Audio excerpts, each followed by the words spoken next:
Shalom, puji nama Tuhan, berjumpa kembali bersama saya Evangelis Fernando Eskel Ginting dalam channel ini. Senang rasanya bisa membagikan berkat Tuhan untuk kita sekalian.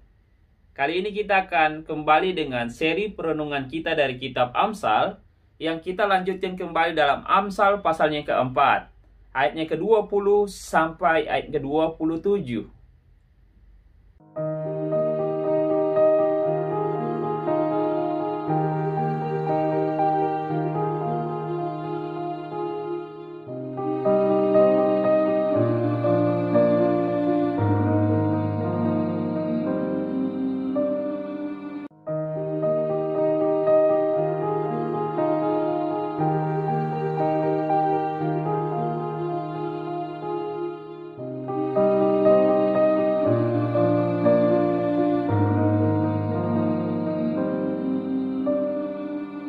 Setelah memperingatkan supaya tidak berbuat jahat, penulis kitab Amsal yaitu Salomo mengajari untuk berbuat baik dengan tetap berpegang pada hikmat.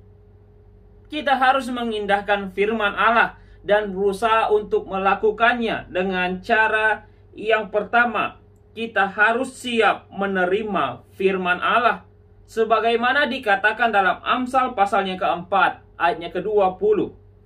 Hai anakku, perhatikanlah perkataanku, arahkanlah telingamu kepada ucapanku. Keinginan untuk mendengarkan firman Allah dengan baik menandakan bahwa pekerjaan Allah telah dimulai di dalam hati kita, dan itu merupakan sarana yang bagus untuk meresponi anugerah Allah. Orang yang mengarahkan telinga untuk mengenal nasihat-nasihat Allah juga diharapkan untuk menjalankannya dalam kehidupan mereka sehari-hari. Yang kedua, kita harus memelihara firman Tuhan dengan baik. Kita harus menempatkan firman Tuhan atau firman Allah itu sebagai pedoman dalam hidup kita.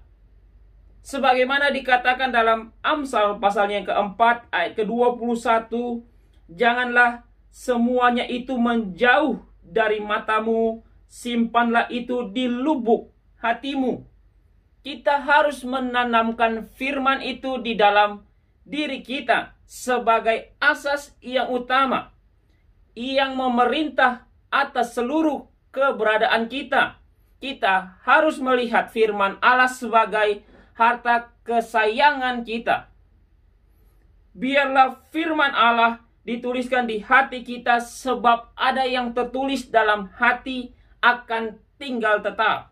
Berikutnya, alasan kita harus mengutamakan perkataan hikmat yang adalah firman Allah itu sendiri adalah karena perkataan-perkataan tersebut akan menjadi sumber kehidupan dan kesembuhan bagi kita. Sebagaimana dikatakan dalam Amsal pasalnya keempat ayat ke-22 dalam pembacaan kita di hari ini, yang penting dalam menjalankan hikmat adalah menjaga hati dengan segala kewaspadaan. Hati dalam konsep Ibrani adalah pusat keberadaan seseorang, mencakup akal budi, perasaan, dan kehendak. Hikmat bukanlah respon yang bersifat lahiriah saja. Perkataan dan tindakan akan lahir dari hati orang, dan dari situlah terpancar kehidupan.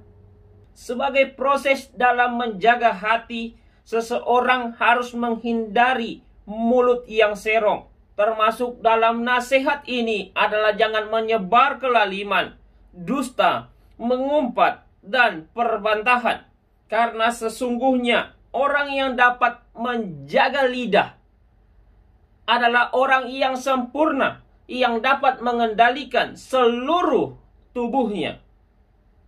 Tidak mudah untuk memilih jalan hikmat, karena godaan dari orang fasik sangatlah besar. Namun kita harus terus berpegang dalam bertekun dalam hikmat, karena hanya dalam hikmatlah kita beroleh hidup yang berkenan kepada Allah.